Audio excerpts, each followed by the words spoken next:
마태복음 8장 13절 찾아서 함께 봉독하도록 하겠습니다. 예수께서 백부장에게 이르시되 가라 네 믿은 대로 될지어다 하시니 그 즉시 하인이 나으니라. 아멘. 네 믿은 대로 될지어다, 이것이 오늘 말씀 제목입니다. 네 믿은 대로, 믿음대로가 아니라 믿은 대로 될지어다, 이렇게 성경은 말씀을 하고 있습니다. 지금 여러분과 내가 찾아본 이 마태복음 8장 13절은 5절부터 백부장이 자기가 사랑하는 종이 죽어갈 때에 주님을 향하여 사람을 보내고 간청하여 응답을 받는 내용입니다. 근데 그의 말과 행동을 보면서 주님이 큰 감명을 받으셔요. 내가 부럽고 여러분이 부러워야 될 것은 세상살이가 아닙니다. 사람들의 잘되고 형통한 것이 아닙니다. 주님께 칭찬받는 사람들, 주님의 마음에 감동을 일으키는 사람들, 바로 그들을 우리가 부러워해야 될 줄로 압니다. 주님이 이 이방인 로마 군인인 백부장을 향하여 이스라엘 중에서도 이 같은 믿음을 본 적이 없다, 그러시고 하는 말이 네 믿은 대로 될지어다. 그 즉시 그 죽어든 하인이 고침을 받게 됩니다. 동시에 이 백부장 마음에는 어떤 은혜와 어떤 더 큰 믿음과 주님을 향한 삶의 실천과 계획이 일어났겠습니까?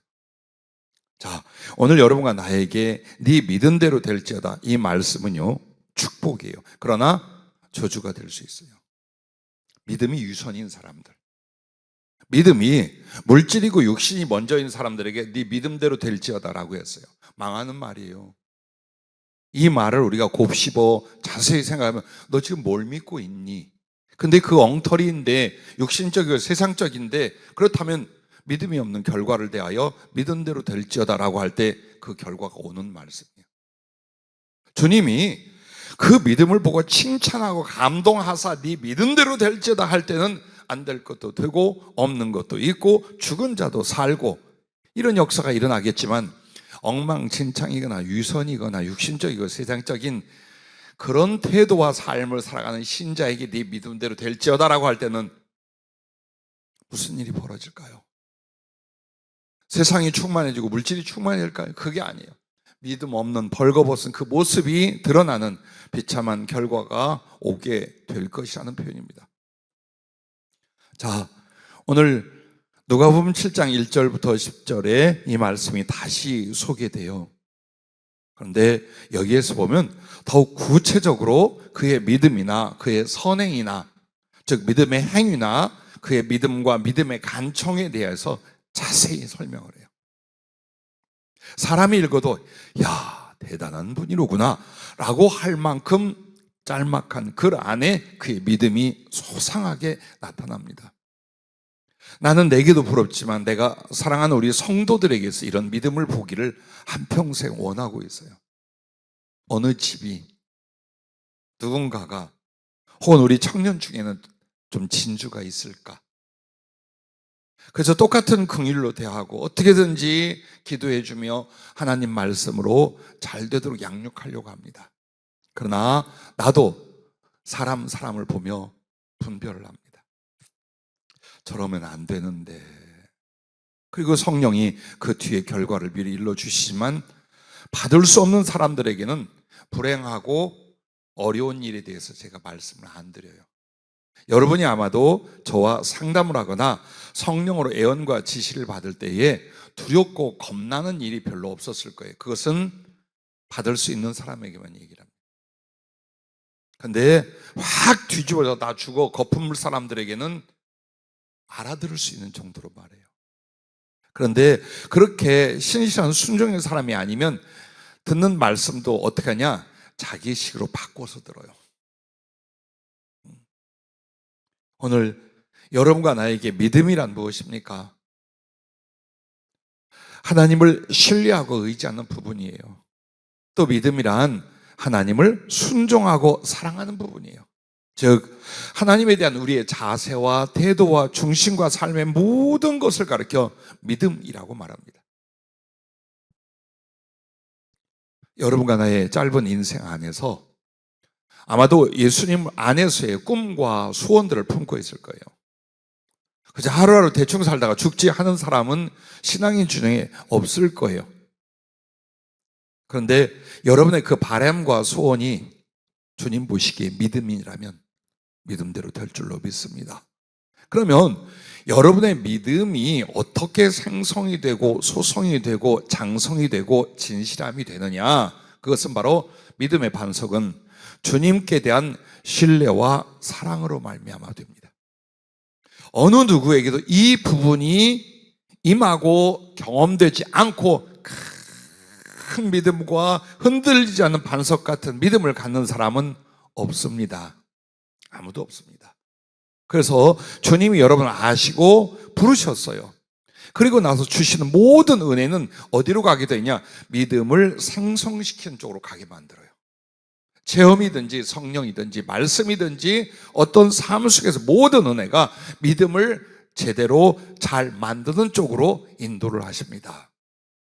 그래서 이 믿음의 생성, 그리고 넘어지고 자빠졌을 때 다시 일어날 수 있는 소성, 그 다음에 어린아이 같았던 믿음이 아주 예수 그리스도를 향하여 장성한 믿음이 되고, 무엇보다도 위선과 가식의 믿음이 진실이 되는 데는 오직 주님을 알고 받은 말씀, 은혜, 사랑으로 말미암습니다. 그래서 하나님 말씀을 받고 변화가 되지 않으면, 은혜와 주님의 사랑을 경험하지 아니하면 이 사람은 그 위치, 그 상황에서 하나도 변화되지 않습니다. 주님의 눈과 주의 종의 눈이 같은 부분이 있어요. 어서 우리 성도들이 이만큼 자라서 주님께 은혜와 복을 받고 그 주님을 이렇게 사랑하고 경외하는 진실이 되어 하나님 나라에서도 가장 큰 사랑과 영광을 받는 바로 그 영혼이 되었으면 입니다. 다른 거 아무것도 바라지 않아요. 오직 그걸 위해 기도하고 그걸 위해 가르치고 그걸 위해 주께 중보기도를 하는데, 아무리 시간이 가고 세월이 가도 이 믿음의 성장이나 믿음의 진실성 혹은 그 믿음으로 말미암은 우리 주님을 많이 사랑하는 쪽으로 흘러가지 않는 이들이 많이 있어요. 그러면 그들의 배경이 뭐냐? 은혜 받는 경험이 거의 없어요. 정말 말씀으로 은혜를 받든지 혹은 정말 성령 안에 주님의 그 구원의 은총이나 그분의 일일이 주신 사랑에 감동하고 깨닫고 그래서 주 안에서 작정하고 이런 일이 아주 작은 사람들은요, 교회를 습관적으로 다니고 나름대로 믿음이라 하고 다니지만 믿음의 변화, 더욱 아름다운 성숙은 안 일어납니다. 그래서 왜 나는 믿음이 더욱 충만해지지 않냐라고 볼 때, 여러분 말씀으로 계속 은혜를 받고 계십니까? 혹은 성령으로 주님과 교통하며 그 사랑을 경험하고 계십니까? 그래서 여러분 마음속에는 위로를 얻거나 회개와 변화를 얻어서 작정과 순종의 삶이 이어져 갑니까? 그게 안 된다면 절대로 여러분의 믿음이 더 자랄 수가 없고 사랑이 생길 수가 없어요. 자, 성령 안에서 주님과의 교제를 하나 여러분 소개해드리면, 주님이 엊그제 제게 사자 형상으로 나타나셨어요. 아마 그 간증을 들으셨을 거예요. 근데 2탄이 있었어요. 그 뒤에 또 기도하는데 여전히 주님이 내 앞에 큰 사자, 갈기를 휘날리며 어미한 큰 사자로 나타나요. 근데 나를 보고 반가워 주님이 하는데 안아주시질 않아요. 입을 맞추거나 안아주거나를 안 하고 쓱 돌더니 엉덩이에서 꼬리로 내 얼굴을 막 요리조리 만지고 쓰다듬었어요. 그리고 뒤돌아보고 또 그 꼬리로 그 붓같이 생겼잖아요. 막 만져주는 거예요. 그래서 이게 기분이 좋으면서도 뭔가 의미심장한 뜻이 있을 터인데, 네. 그래서 성령 안에서 주님께 물어, 주님, 오늘은 왜 주님이 손으로 만져주시거나 안아주시거나 아니하시고 꼬리로 털고 계십니까? 그래서 주님 그래요. 내 손은 대적을 치는 손이다. 내 입은 원수를 찢는 입이다. 내 발은 심판의 발이다. 나는 너를 사랑하여 온유와 겸손의 꼬리로 너를 사랑하고 너를 친히 인도하는 것이니라. 자, 성경 안에서 아주 구체적이고 비유적이면서 내 마음속에서 주님 하고 엎드려 울게끔 만드는 교통이에요. 그 꼬리가 뭐냐? 동물의 꼬리는 방향을 잡아줘요. 그리고 그 꼬리는 절대로 개나 고양이나 심지어는 사자라도 해치지 않아요. 그러므로 주님이 꼬리로 내 얼굴을 만진다는 것은 나를 인도하시되 어떻게? 온유와 겸손으로 인도하신다. 죽여버릴 수도 있어요. 정말 큰 연단 속에 거꾸로 틀 수도 있어요.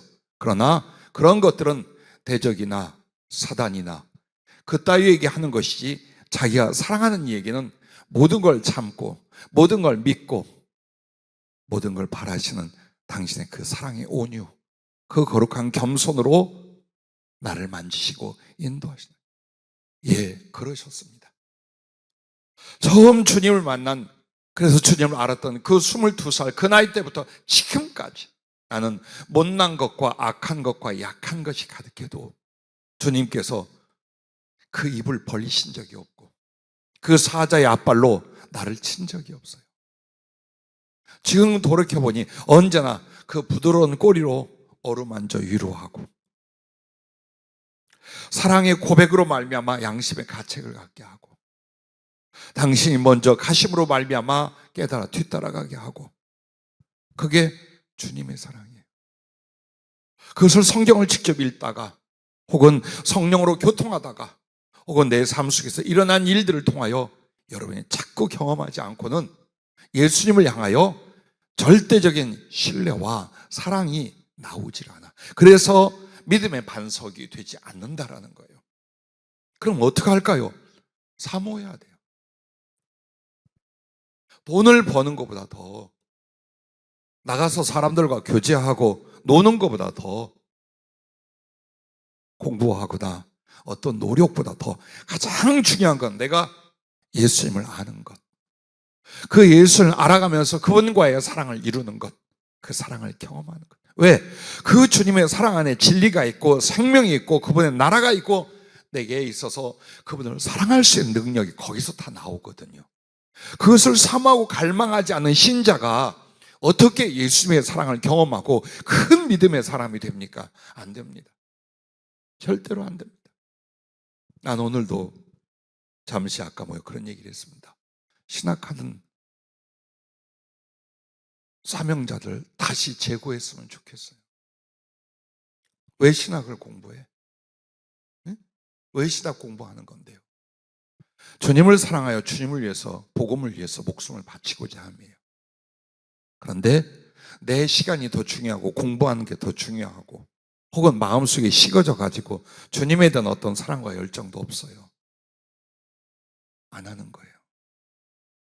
그렇게 해서 주의종 되면 안 돼요. 난 안 만들고 싶어요. 부족한 거 많고요. 지식이 짧다 해도요, 가슴은 있어요. 정말 예수님을 위하여 살고 죽을 가슴은, 그거 없는 사람이 사명자다, 주의종이다, 불행해집니다. 절대로 불행해집니다. 그럼 이 말은 이제 중단하라는 말인가요? 아니, 뭐가 중요한가를 보라는 거예요. 왜 신학을 공부하고 왜 주의종이 되는가? 소위 왜 사명자라 말하는가? 예수님을 너무나 사랑했어요. 그래서 그냥 사는 육신적 행복으로는 절대 주님 앞에 양심이 서질 않아 그분을 위하여 고난을 받고자 하는 것, 그게 주의종이고 사명자들. 사랑하기 때문에 더 수고하려는 것, 더 아프고 힘들고자 하는 것, 그게 아니면 지금이라도 신학을 그만둬요. 아니, 직분이 있다 하더라도 내려놓으세요. 불행해집니다. 절대 그렇게 사는 거. 그러면 신학생들이나 주의종들만 그런가? 하나님의 은혜를 얻고 구원을 얻고 사랑을 받는 것, 신학을 한 사람이든 안 하든 다 똑같아요. 근데 우리는 나는 주의종이 아니라 나는 평신도라는 그 핑계를 앞세우고 대충 적당히 살아요. 이 위선의 벽을 언제 넘어서겠습니까? 그가 나를 위하여 사람이 되신 것과 세상에 오신 것과 내가 받을 모든 고통과 슬픔과 능력과 저주와 지옥의 형벌까지 다 받아주시고, 이제도 육신에 필요한 것, 영원히 살아야 될 모든 것들을 예비하시고 채워주신단 말이에요. 때로는 알게, 때로는 모르게, 때로는 뒤에서, 때로는 앞서서. 알잖아요. 그런데 내가 그분을 사모함이 일어나지 않는다. 얼마나 악한 일입니까? 이게 교회 밖의 사람이라면 당연하죠. 그러나 예수 믿는 사람이요, 소위 주를 사랑했던 사람들이 이 악한 걸 못 깨닫는 거예요. 내가 윤리적으로, 계명적으로 나쁜 짓 안 하면 그게 아니에요. 사랑할 분을 사랑하지 않는 거예요. 감정이나 자존심이나 물질이나 인간관계 때문에 예수님을 뒷전에 두고도 이게 마음 아프지 않는 사람들, 그렇다면 성령으로 거듭나지 못한 것이랍니다. 왜 우리의 모든 아름다운 성장과 주님의 관계가 나의 사마음과 갈망을 통해 그의 말씀이 들어오고 성령이 임하시고 그의 사랑이 하나하나 깨달아져서 돌팍 같고 얼음장 같은 내 마음에도 이제 예수님을 향한 사랑의 시작, 거룩한 사랑의 변화가 일어나요. 그게 계속 날마다예요. 그게 돼야 돼요. 믿음이란 믿습니다라고 침튀겨 말하는 게 믿음이 아니에요. 주님을 향한 나의 모든 것이에요. 내 인격, 내 성품, 내 영혼, 내 성향, 모든 것이에요.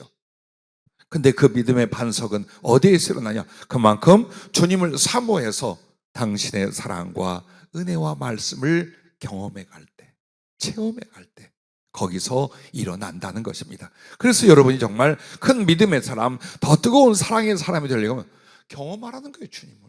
말씀을 통해, 기도를 통해, 성령을 통해, 혹은 순종과 충성의 삶을 통해 자꾸만 예수님을 경험해 나가는 거예요. 그래서 어느 정도가 되느냐? 미칠 것 같습니다. 여기까지 가는 거예요. 주님 보고 싶어서, 주님은 사랑이 그리워서, 주님께 더 못해드려서 이 아픈 가슴, 주님 죽을 것 같습니다. 우리는 거기까지 갈 수 있어야 돼요. 무엇으로도 아니에요. 사람을 속일 수 있어요. 얼마든지 속일 수 있어요. 그러나 예수님은 속이려 하면 안 돼요. 성령을 속이려 하면 죽음밖에 없어요. 그럼 어떻게 하라? 진실한 믿음으로 성장하려고 예수님을 더 경험하고 그 사랑으로 말미암아 모질고 차가운 내 가슴이 무너져 가야 돼요.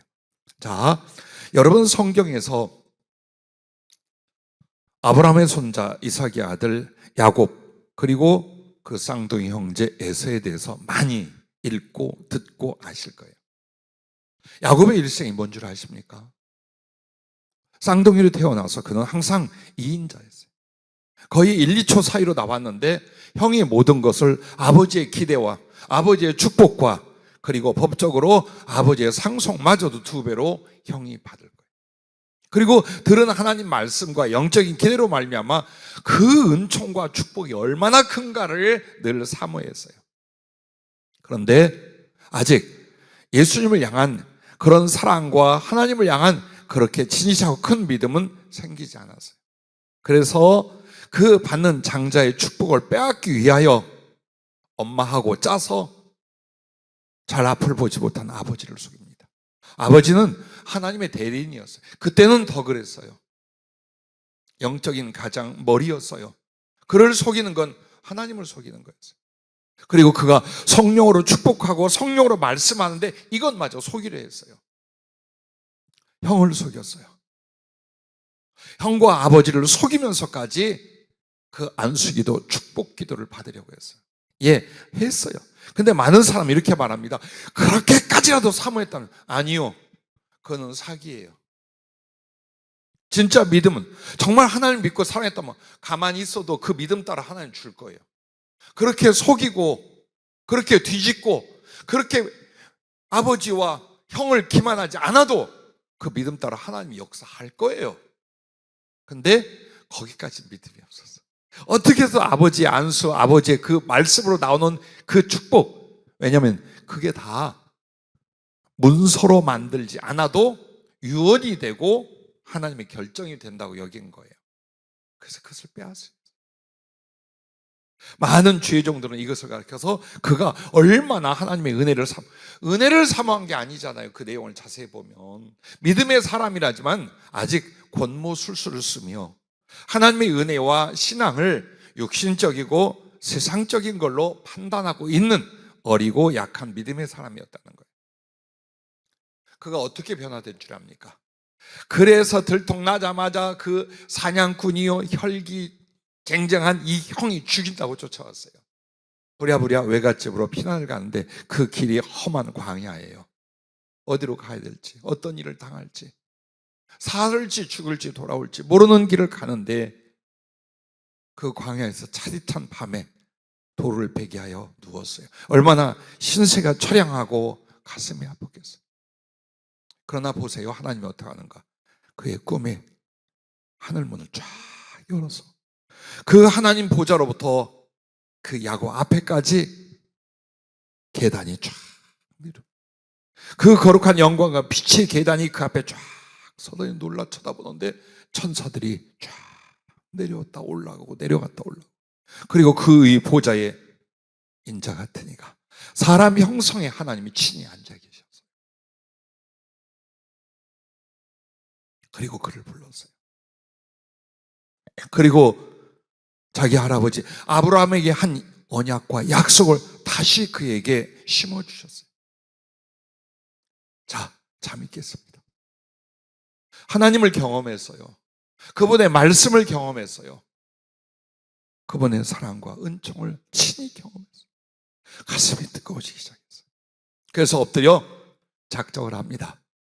하나님, 만약 나로 하여금 먹을 것과 입을 것을 주시고 어떤 어려움 속에도 지켜주셔서 내가 다시 고향 아비집으로 돌아올 수 있게 하신다면 서원을 합니다. 하나님은 평생에 나의 하나님이 될 것입니다. 이 말이 뭡니까? 똑바로 안 믿었다는 거예요. 그 전 신앙이라는 것, 믿음이라는 건 하나님을 나의 하나님으로 평생에 섬겼다, 그 소원이 그때 나오는 거예요. 그전엔 그렇지 않았다라는 거예요. 그래서 어느 누구도 주님과 그 사랑을 경험하기 전엔 그 고백도 그 변화도 안 일어나요. 그리고 평생에 11조를 드리겠다. 내 모든 것들의 수입의 10분의 1은 하나님께 돌리겠다. 그리고 이 자리가 하나님의 성전이 되도록 하겠습니다. 세 가지를 서원하고 작정합니다. 그리고 나서 그는 여전히 인생에 아주 큰 사기 속임을 2번이나 크게. 그 첫째가 자기 장인이 된 삼촌 라반 집에 가서 20년 동안을 결혼서부터 속고, 그리고 아무리 일을 해도 제대로 임금조차 받지를 못해요. 철저하게 당합니다. 자기가 속였던 거예요. 그리고 나서 나중에는 어떻게 됩니까? 가장 사랑했던 11번째 아들 요셉을 형제들이 시기하여 죽이려다가 애굽에다 팔아 넘겨놓고 어떻게 합니까? 그 옷을 가져 찢고 거기다가 짐승 피를 묻혀서 짐승이 잡아 찢어먹어 죽였다. 요셉을 다시 만날 때에서 얼마나 고통스러운 아픔으로 그 늙은 세월을 살았겠어요. 그러나 그런 와중에도 하나님은 그에게 나타나시고 위로하시고 사랑하시고 경험시키기 시작합니다. 그렇게 해서 그는 수없이 많은 유혹과 시험 앞에도 주님을 향한 큰 믿음의 사람, 그래서 구속의 그 다리의 역할을 하는 하나님의 쓰시는 사람으로 성장을 해요. 즉 야곱의 소년 시절, 청년 시절부터 노인이 되어 죽을 때까지 그는 하나님을 경험하고 그 말씀과 사랑을 경험해 가요. 그리고 나이와 상관없이 그만큼 그는 하나님을 향한 사랑과 믿음이 자라나게 됩니다. 이걸 보셔야 돼요. 아, 야곱도 그랬구나. 하물며 내게 아무 일이 없다면, 말씀으로 말미암아 은혜를 받고 성령으로 은혜를 받고 그 사랑을 체험하는 이런 순간들이 없다면 우리에게 무슨 믿음이 일어날까? 주님을 향한 진짜 사랑이 일어날까? 일어나지 않는다라는 거예요. 에서를 보십시오. 그는 하나님을 향한 사모함이 없어요. 들사람이었고 사냥꾼이었고 끝에는 그 영적 계보에서 떨어져 나간 사람이 되고 맙니다. 우리는 오늘 신앙 안에서 신자들이 내가 에서가 될 것이냐 야곱이 될 것이냐 이것도 생각해 보라고 에서와 야곱이라는 쌍둥이를 두셨다는 사실을 여러분 잊어서는 아니 될 것입니다. 자, 이렇게 해서 나의 믿음이 자라나는 것, 주님에 대한 사랑이 자라나는 건 그분에 대하여 은혜를 받고 사랑을 경험해가는 이것의 깊이와 크기에 달려있다 할 것입니다. 자, 두 번째로는 믿음의 크기는 마음의 작정대로입니다. 즉 내가 하나님을 향하여 무엇을 어떻게 할 것인가를 작정하는 만큼 그 사람의 믿음이 커진답니다. 그리고 그 믿음이 성취되는 거예요. 자, 아무런 작정이 없어요. 절대 그 사람은 믿음이 자라나지 않습니다. 믿음이 자라나지 않는 만큼 믿음의 역사도 그의 인생과 영혼에는 일어나지 않습니다. 여러분, 작정은 뭡니까? 뜻을 정하다 혹은 서원하다예요. 여러분은 믿음이라는 것이 내가 뇌 속에 있는 하나님을 인정하는 인지력을 믿음이라고 자꾸 생각하려고 해요. 그렇지 않아요. 그분이 누구셔요? 천지 만물을 지은 창조주 하나님. 그런데 그분이 무엇이 부족하여 사람이 되어 나를 대신하셨습니까? 나를 위하여 그 나라와 모든 당신의 권한을 준비하십니까? 무엇인데 그의 영으로 나와 동행하며 이 아픔과 이 더러움과 이 상처를 다 받으십니까? 그래서 여러분은 나는 그러면 내 구주 예수님께 나를 사랑하사 이렇게 세우시고 도우시는 주님을 위하여 어떻게 살 것인가? 무엇을 할 것인가? 작정이 있어야 됩니다. 그 작정이 없는 사람들은 끝없이 방황합니다. 어디로 가야 할지를 몰라요. 뭘 해야 될지를 몰라요. 신앙생활 하면서도 방향과 표대가 없는 거예요. 그런데 한 걸음 한 걸음 마치 야곱이 왔던 천국의 계단을 바르게 보잡고 나가는 게 뭐냐? 믿음 안에 작정이에요. 이렇게 살리라, 이렇게 하리라, 이렇게 사랑하리라, 이렇게 충성하리라, 이렇게 드리리라, 이렇게 살리라. 이것이 바로 주님을 향한 한 걸음 한 걸음 바른 길, 사랑받고 쓰임받는 그 길로 올라가는 거예요. 그래서 여러분은 괜히 편안하게 신앙생활을 하려 하고 내가 세상적인 거 다 하면서도 교회 다니라 그렇게 하지 말아요. 그냥 교회 그만둬요. 이 말을 하면 엄청나게 비난을 받아. 그렇게 교회 다니지 마라. 그게 뭐예요? 세상 사람도 아니고 하나님의 사람도 아니야. 그냥 이쪽도 유선이고 저쪽도 유선이야. 그럼 뭐 어떻게 하랴? 인격이 완전해지라는 말이 아니에요. 하나님을 대한 나의 충실과 태도가 진실하라는 말. 그걸 말하는 거예요. 어느 세월에 우리의 인격이 완전해지겠어요? 어느 세월 우리가 완전한 의와 천사 같은 존재가 안 돼. 그 말을 하는 게 아니라 연약하면서도 죄 있으면서도 부족하면서도 내 구주 예수님을 향한 나의 중심과 삶에 대해서는 더 나은 믿음과 더 나은 사랑과 온전한 순종을 위하여 작정, 뜻을 정함 끝없이 해나가는 거예요. 사랑과 생명 나눔 초청잔치에서도 제일 중요한 건 성령이 그래요. 너희들의 작정이다. 왜? 그 작정이 믿음이에요. 그리고 믿음대로 역사하는 하나님의 능력이 그때 나타나는 거예요. 근데 이것도 염려하고 저것도 걱정하고 그래서 작정을 못해. 그러면 그 사람은, 그리고 그 사람과 교회는 어떻게 될까요? 정체되고 마는 거예요. 태양이 뜨다 마라. 예수님을 영접하고 난 뒤에 내가 신앙생활로 말미암아 구주 예수께서 나를 구원하셨다, 나는 그의 자녀가 되었다라고 한 뒤에 여러분은 인생의 큰 목적과 작정이 있었습니까? 그리고 그것을 구체적으로 나의 삶 속에는 어느 분기 동안, 어느 기간 동안 이런 작정과 저런 계획으로 진행을 하고 있습니까? 근데 그것이 크다면 큰 만큼 믿음의 사람인 거예요. 그게 믿음이 되는 거예요. 근데 인색해, 아까워, 벌벌 떨어 하나님께서 나를 지켜주고 복을 받고 구원해 주시는 바라나 나는 그분에게 드리기가 아까워. 시간 드리고 마음 드리고 물질 드리는 게 아까워, 솔직히 말하면. 그래서 예수님은 또 계시니까 나중에 또 나타날 테니까 이런 식으로 해요. 이걸 언제까지 하겠어요? 이런 식의 유선적인 신앙생활을 왜 우리는 아파하거나 부끄러워조차 않는지 몰라요.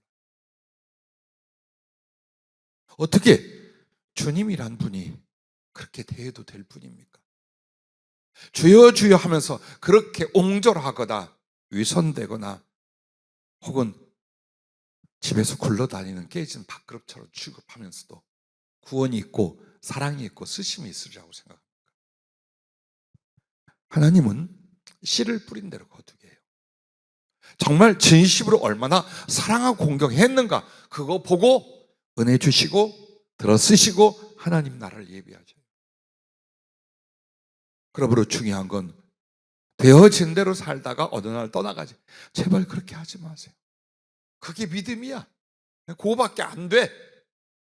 그러나 나는 무능하고 연약하나 또 내 인생은 어떻게 될지 모르지만 나 예수님께서 내게 하늘의 생명을 주셨어요. 내 식으로 말하면 나는 죽어서 10번도 지옥에 갔을 거예요. 그분이 나를 대신하셨어요. 그리고 그 안에서 육적 생명도 하늘의 생명도 얻었어요. 그러면 여러분은 어떻게 할래요? 그걸 믿는 여러분은 분명히 작정이 일어났을 거 아니에요. 나 이 육체의 생명 예수님을 위하여 바칩니다. 안 했어요? 그런 일 없어요? 그거 못해요 겁나서? 그럼 여러분 가짜예요. 그러면 죄로 죽는다는 것도 지옥에 던져있는 것도 그가 나를 살렸다는 것도 여러분은 반신반의하여 이쪽으로 갔다 저쪽으로 갔다 기회를 보는 사람이 되고 말아요. 왜? 대단한 신앙이 아니에요. 내 생명을 육과 영혼 자체 전체를 구원해 주셨어요. 모든 사랑과 은혜를 덧입혀 주셔요. 내가 알고 받고 믿어요. 그렇다면 이 몸뚱이로 육신으로 살고 세상으로 살고 죄로 살 것을 예수님을 위해 산다는 작정이 안 나옵니까? 완전하진 않아도 끝없이 그걸 위하여 기도하고 그쪽으로 달려가 그걸 위하여 수고하고 돌이키고 회개하고 이게 안 일어납니까? 그런 작정이에요. 자, 그렇게 크게 나 예수님 위해 살고 죽을 거야. 나도 목사가 뭔지 신학 공부 과정이 뭔지도 모르는 교회 나온 지 몇 달 안 돼서 강대상을 붙들고 아무도 없을 때 교회에 올라와서 하나님께 맹세를 했어요. 나를 살려주신 하나님, 내가 어떻게 살까요? 내가 할 수 있는 건 이 육신, 목숨, 생명 하나뿐입니다. 나 이걸 주님 앞에 드리려 하는데 어떻게 드려야 될까요? 고민해도 무슨 말씀은 들리지도 않고 그때 생각이 번뜩 나는 거예요. 예수님을 위하여 가장 고생하는 삶이 뭐냐? 그분을 위하여 가장 수고스럽게 살다 죽을 일이 뭐냐? 잘은 몰라도 목사가 되는 것 같아요. 그래서 나는 목사가 되겠습니다 하고 맹세하고 서원을 했어요. 그리고는 얼른 담임 목사님한테 가서 목사님 나 오늘 예수님께 맹세를 하나 했어요. 뭐를? 나 목사가 돼서 목숨 바치겠다고 했습니다. 그때 심란하게 쳐다봐요. 잔뜩 술 취해서 불구가 돼가지고 벌벌 켜서 교회에 들어온 한 청년이 불과 몇 달 안 지나서 두세 달 지나서 목사가 되겠대. 그래 담임 목사님 보기에 어떻겠어요? 심란하게 보더니 김 선생 청년 때의 은혜를 받으면 주의 종 되겠다 목사 되겠다 많이들 그래. 근데 이 길은 그렇게 가는 게 아니야.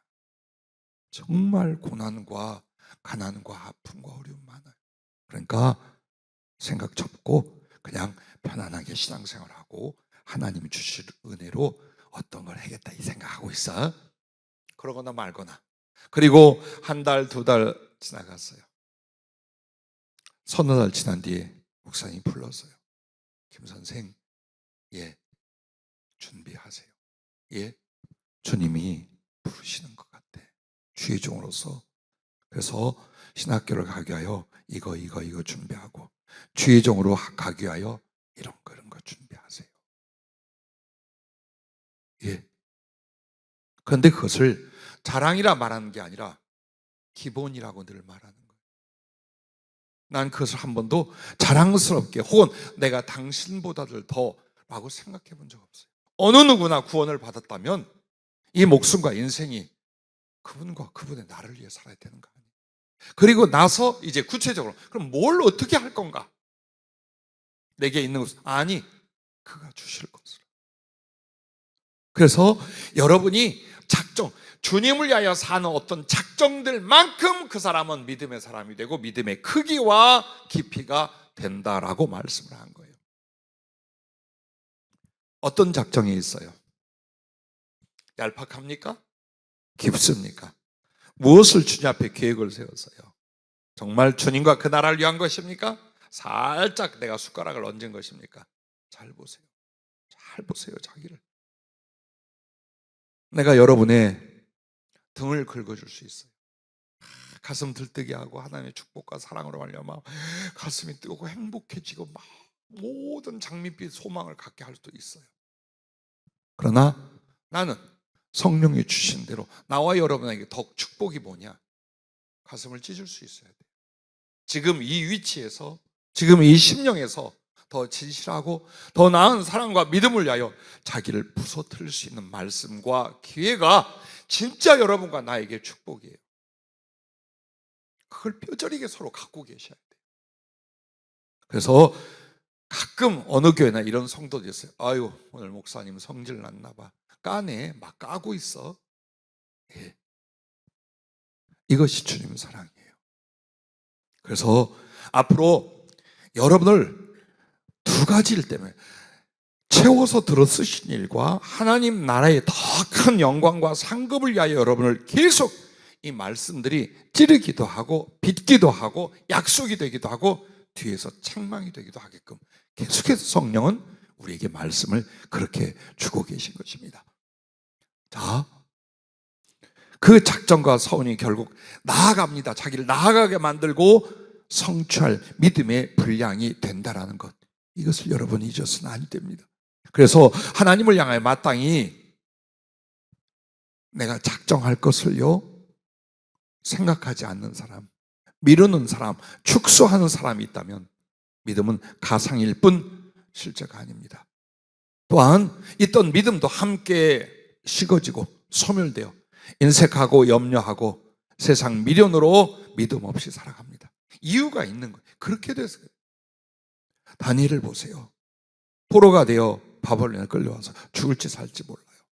그런데 참 운 좋게도 하나님의 은혜를 여길 만한 일이 바벨론 제국의 황제에게 뽑혀. 그래서 앞으로 관리가 될 수 있어요. 그리고 공부를 시켜 모든 해박한 모든 지식과 학문을 하게끔. 그리고서 그에게 산의 진미를 준대. 거절하잖아요. 하나님 앞에 내 양식과 몸을 지키기 위해서 우상 앞에 드렸던 걸 안 먹겠다라고 나옵니다. 그래서 그가 작정한 1차가 뭐냐? 나는 하나님 외에는 섬기지 않겠다. 하나님 외에는 나의 몸과 마음을 드리지 않겠다. 이걸 뜻을 정하여 라고 합니다. 이 바람에 하나님이 크게 감동하셔서 그에게 지식과 지혜와 성령의 많은 은혜를 부어줬어요. 그리고 그것으로 말미암아 바로 젊은 시절 125도라는 바벨론의 재상이 되게 됩니다. 그렇게 되게 됩니다. 자, 내가 하나님의 뜻대로 살겠다. 목숨을 걸고 그분 앞에 내가 내 몸과 양심을 지키겠다는 그 단 한 가지만으로도 하나님은 그렇게 하셨어요. 그리고 나서 그런 은혜와 하나님의 은총을 입으면서 그는 무엇을 계속 작정합니까? 동족 유대인들이 다시 고향으로 돌아갈 수 있는 중보자 역할을 감당하려고 합니다. 그리고 장차 이 세상에 되어질 하나님의 말씀과 나라에 대하여 그가 철저히 그것을 기록하고 전할 사람으로 섭니다. 그런 어떤 작정들에 대하여 주님은 참 다 들어주셔요. 가장 성경에 써 있지 않지만 아름다운 작정이 뭔 줄 압니까? 사랑하는 여인이 있었어요. 얼마든지 육신적인 사랑을 하고 멋진 가정을 이룰 수 있었어요. 그런데 너무 많은 하나님의 말씀과 하나님 나라와 그의 은혜와 그리고 사명을 받고 경험하기 시작해요. 그래서 그가 독신으로 기도하며 주님과 사랑하며 주님 나라를 위하여 홀로 살 것을 작정을 합니다. 그래서 그가 환관내시라는 말이 있어요. 아니에요. 그렇지 않아요. 환관내시가 재상이 되는 법은 없어요. 자, 만약에 어린 다니엘과 그 친구들에게 그 작정이 없었다면 그렇게 믿음으로 말미암아 하나님의 쓰실 일이 있었겠습니까? 일어나지 않았습니다. 요셉은요, 하나님이 뭘 환상을 보여주고 꿈을 꾸게 하죠. 왜 그런 줄 알아요? 작정을 하게 한 거예요. 형들의 벼 이삭이 자기에게 절을 해요. 별들과 해와 달이 자기의 절을 해요. 이 꿈을 꿨어. 이 비전을 받았어. 왜? 네가 하나님 앞에 그런 사람으로 그런 충성으로 바칠 것을 작정시키기 위하여 그렇게 한 거예요. 아무것도 모른 채 어린 소년이 작정할 수 있나요? 근데 하나님이 비전을 줬어요. 거기에 대해 마음에 굳은 작정을 세운 거예요. 내가 리더가 되고 돌봄자가 되고 저들 위에서 생명을 살리는 자가 되는 하나님이 종이 되려 그 작정을 하게 만들어요. 그리고 과연 하나님은 그에게 그렇게 많은 생명들을 살리고 애굽 전역을 다 살려내는 일을 감당하게 만들어 주십니다. 여러분, 그렇습니다. 나는 우리 모든 성도님들과 사명자들도 마찬가지지만 특히나 우리 젊은이들이 안타까워요. 세상을 향해 작정하고 사나?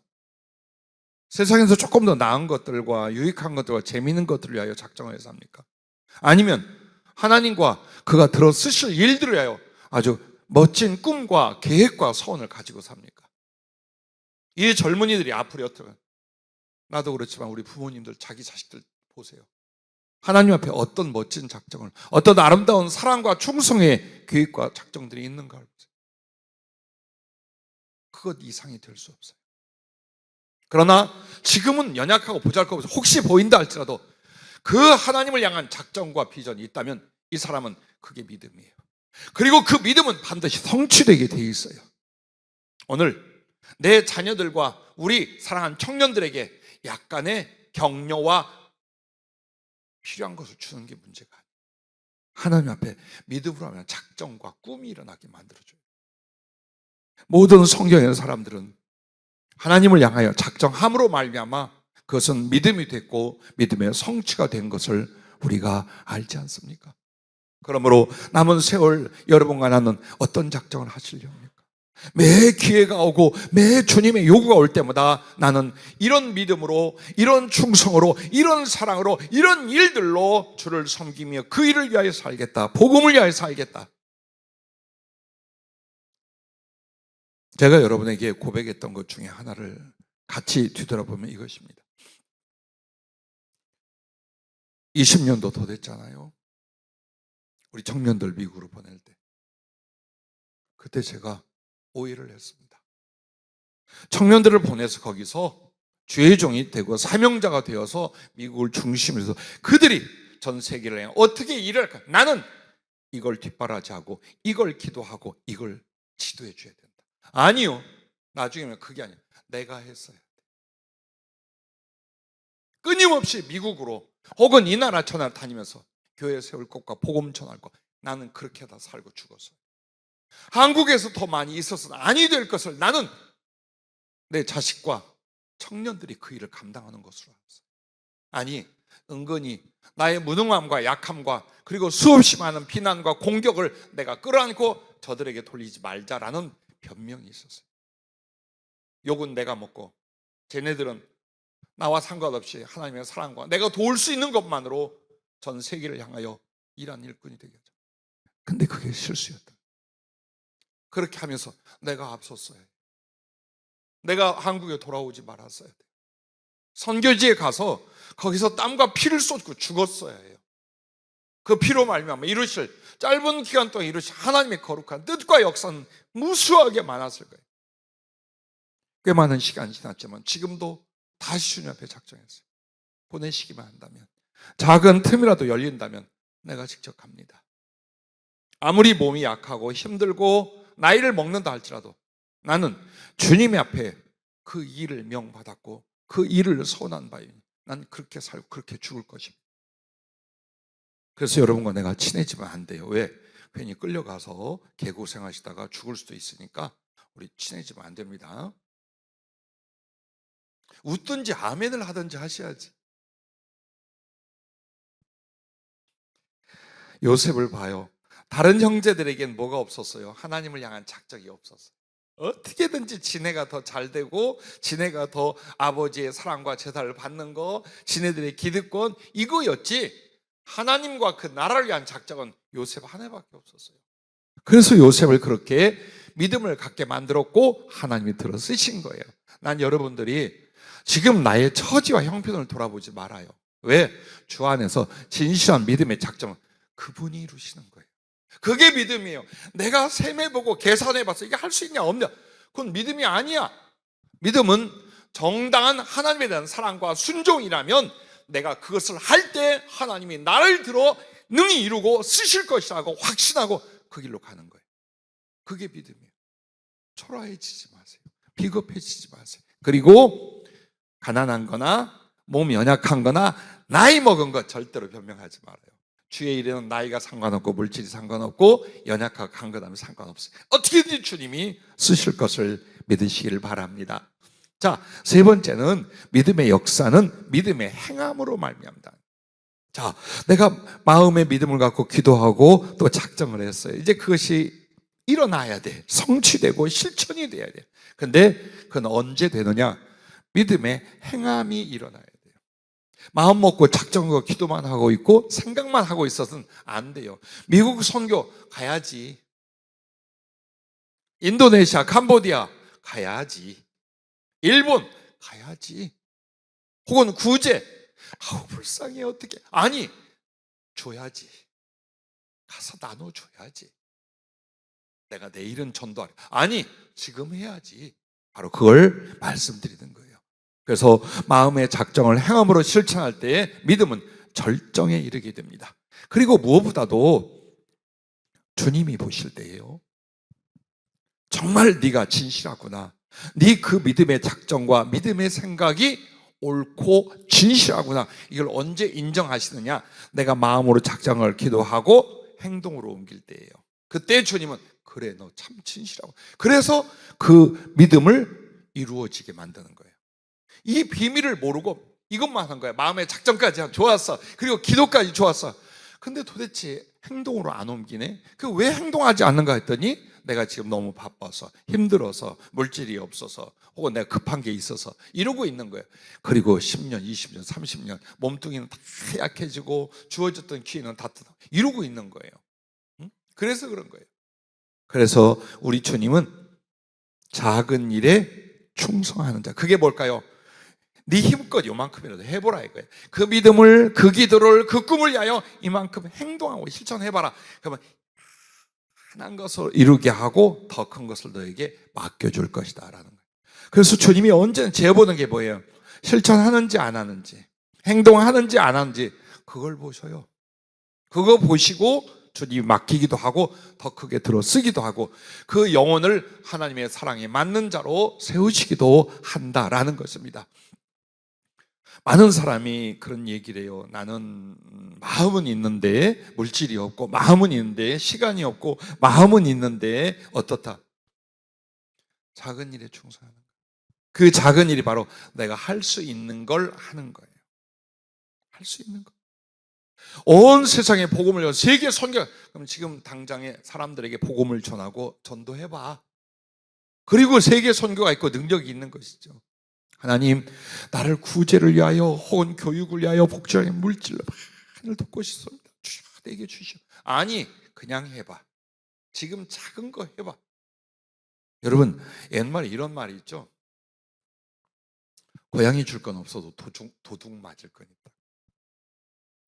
아주 정말 아버지가 병들어 모든 걸 다 털어먹고 재산 정리하고 사업 정리하고 산골짜기로 들어가시 전 마을 입구에 일단 집을 얻었어요. 정말 어렵고 힘들었어요. 먹을 것도 없고. 그래서 우리는 대문도 만들지 않은, 대문도 없어. 그냥 이렇게 울타리만 있고 대문이 없는데 우리 집만 그런 게 아니라 대부분 힘들어. 대문을 뭐하러 만들어? 뭘 가져갈 게 있어? 잃어버릴 게 있어? 없어요. 어느 날 형제들과 이웃들 모여서 재미있게 이야기 나누고 왔는데 바닥에 물이 쫙 뿌려져 있어요. 무슨 일인가 둘러보다가 부엌에 갔더니 먹을 건 하나도 없었어요. 근데 물이라도 끓이려고 가마솥에 물을 부어놨더니 도둑님이 오셔서 그 물 싹 버리고 가마솥 지게에 짊어지고 갔어. 먹을 건 없어도 도둑 맞을 건 있더라고요. 우리가 인생을 살면서 그래요. 무엇을 하고 무엇을 내가 이만큼 이루어야지라고 할 때는 다 부족해요. 그런데 지금 당장 하나님 앞에 내가 힘껏 믿음과 사랑과 순종을 이루자라고 할 때는 있는 만큼 하면 돼요. 그냥 내게 부족하면 부족한 대로 하면 돼요. 그게 진실이고 적은 일에 충성이에요. 그래서 여러분이 믿음의 작정을 했어요. 내가 하나님 앞에 이런 사람이 될 거예요. 이런 일을 할 거예요. 그럼 거기에 맞는 걸 조금씩 행동으로 옮겨보라 이 말이에요. 그때 하나님의 역사가 일어나기 시작하는 거예요. 자, 나는 우리 주님의 종들과 사명자들 많은 모든 성도가 이 은사를 받기를 바라요. 병 고치는 은사. 왜? 사람을 사랑하고 그들에게 복음을 전할 때 가장 접근하며 가장 사랑을 많이 나타낼 수 있는 은사가 뭐냐? 병 고치는 은사예요. 누군가를 붙들고 그의 고통과 괴로움을 내 가슴에 품고 함께 기도하고 정말로 위로할 때 그가 치유를 얻더니 하나님께 나오고 혹은 하나님을 향하여 사랑과 믿음을 갖게 이 역사를 이루는 거예요.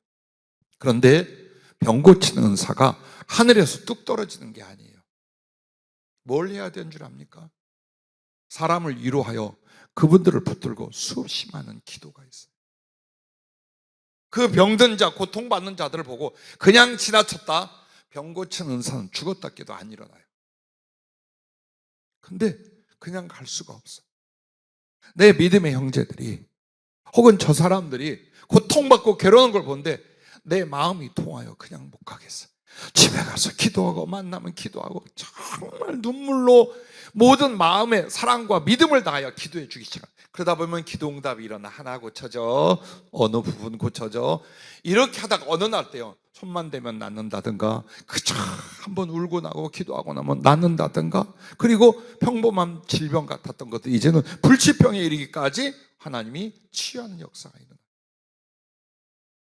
절대로 성령의 은사가 그냥 하늘에서 툭 떨어지는 게 아니에요. 적은 일에 충성한 사람들이에요. 가장 병든 사람, 어려움 겪는 사람을 위하여 여러분이 긍휼을 품을 수 있는 게 뭔 줄 알아요? 여러분이 당한 거예요. 여러분이 당해본 거예요.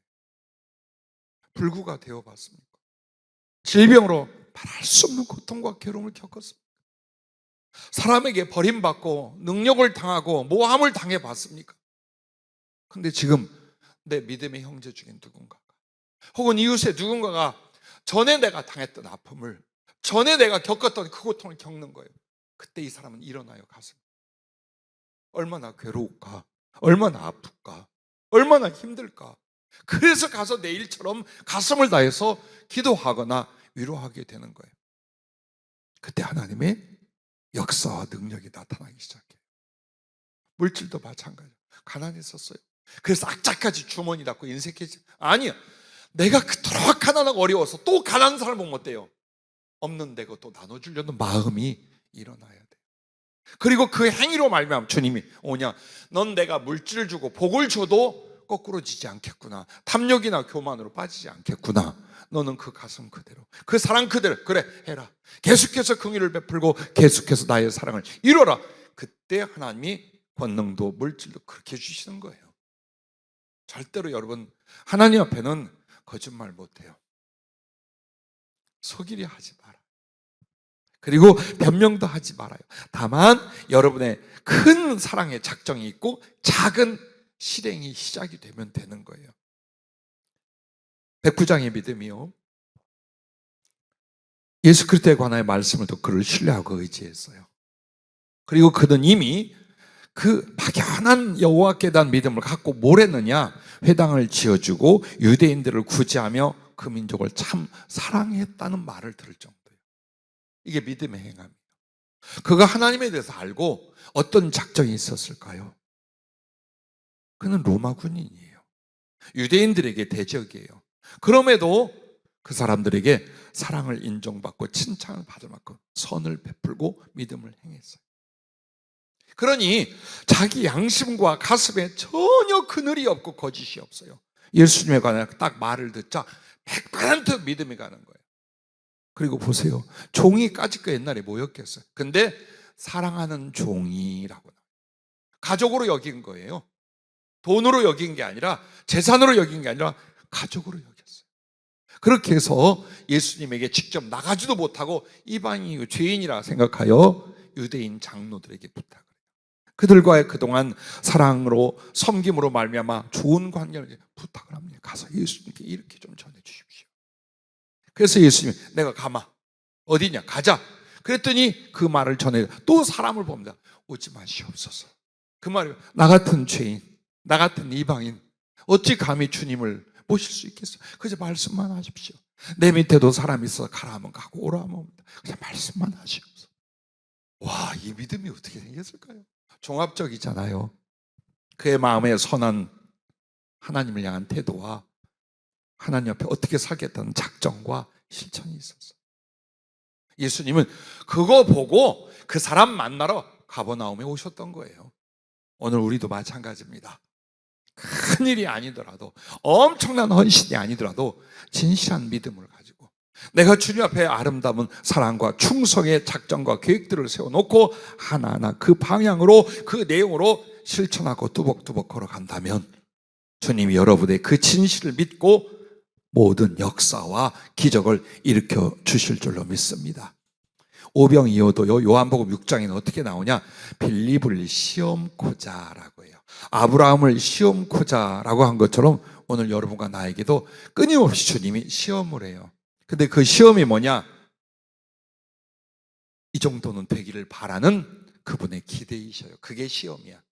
이제는 네가 나의 은혜와 사랑을 이만큼 받았고 경험했으면 이 정도 믿음은 되겠지, 이 사랑은 되겠지, 그걸 정말 되는지 안 되는지 지켜보시고자 드러내시고자 하는 것, 그걸 시험이라 그래요.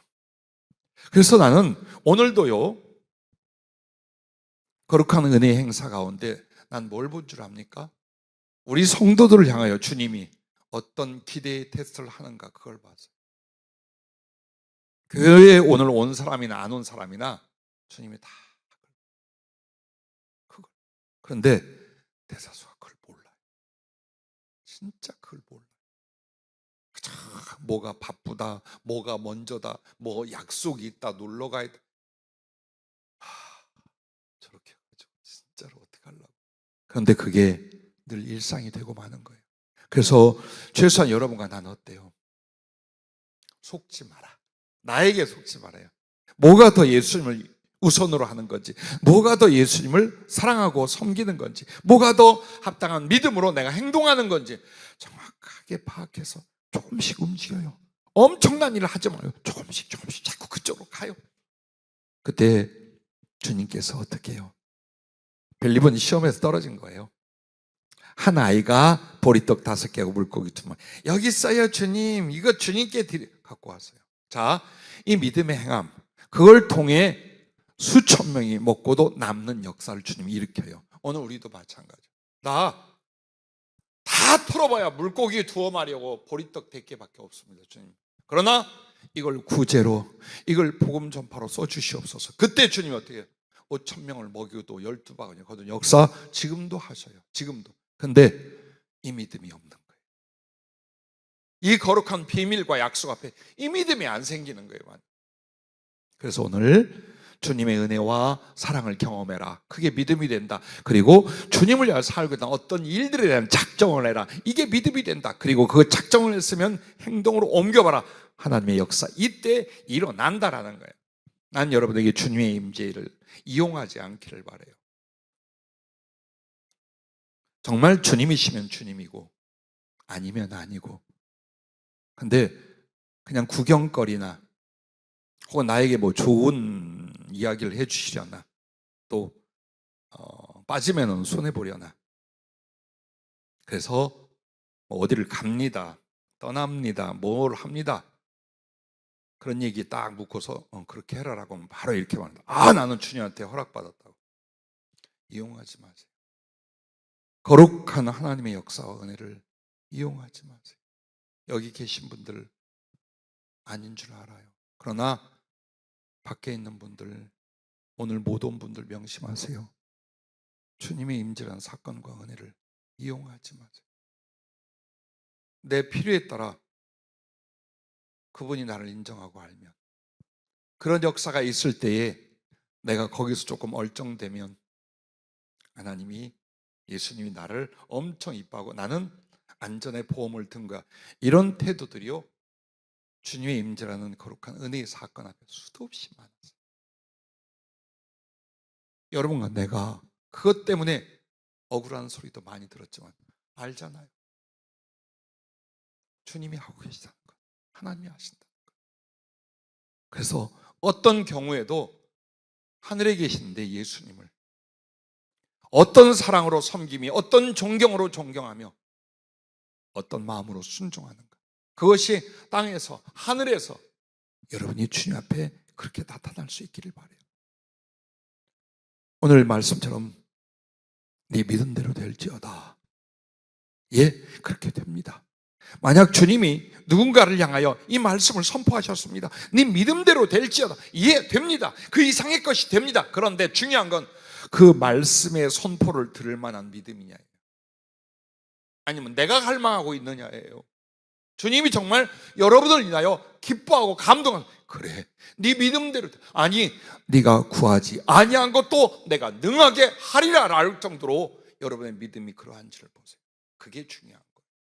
그래서 지금 내가 준비한 것과 가진 것들은 아무것도 아니에요. 나의 자산은, 나의 능력은 믿음이에요. 주님을 경외하는 믿음이에요. 그걸 통해서 그 하나님이 이루시고 들어쓰시고 주님과 나의 꿈을 이루실 것을 여러분 믿으시기를 바랍니다. 이제 나는 이런 말을 오해받을 수 있다고 하면서도 해요. 하나님께 잘 보이려고 하세요. 직장 다닐 때 상사들에 대하여, 혹은 학교 교사일 때 교장 선생님에 대하여, 혹은 힘 있는 자와 나에게 영향을 줄 사람들에 대하여 여러분 얼마나 잘 보였습니까? 그런데 예수님께는 어떻습니까? 안 보인다고? 당장에 꼴보면 안 친다고? 막대해요? 안 돼요. 여러분의 순종과 충성, 믿음과 기도, 사랑과 섬김, 이런 것들로 하나님을 경외하고 그분께 잘 보이는 거예요. 잘 보이는 게 뭘까요? 그분의 칭찬과 기쁨이 되는 거예요. 그거예요. 사람에게 잘 보이려는 게 아니라 주님께 잘 보이려는 거예요.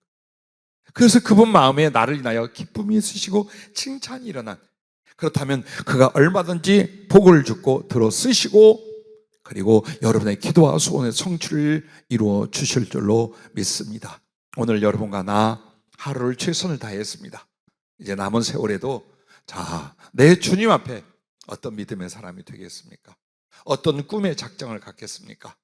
그리고 이 소중한 길을 조용히 걸어가면서 주님이 부르심에 대하여 내 주님을 향한 믿음의 작정에 대하여 그것을 실행하는 걸음으로 가겠습니까? 얼마 안 있어서 그분이 나타나실 것입니다. 강력한 은혜의 역사와 들어쓰심의 역사로 여러분과 여러분의 가족과 이 교회 공동체를 들어쓰실 줄로 믿습니다. 기도하겠습니다.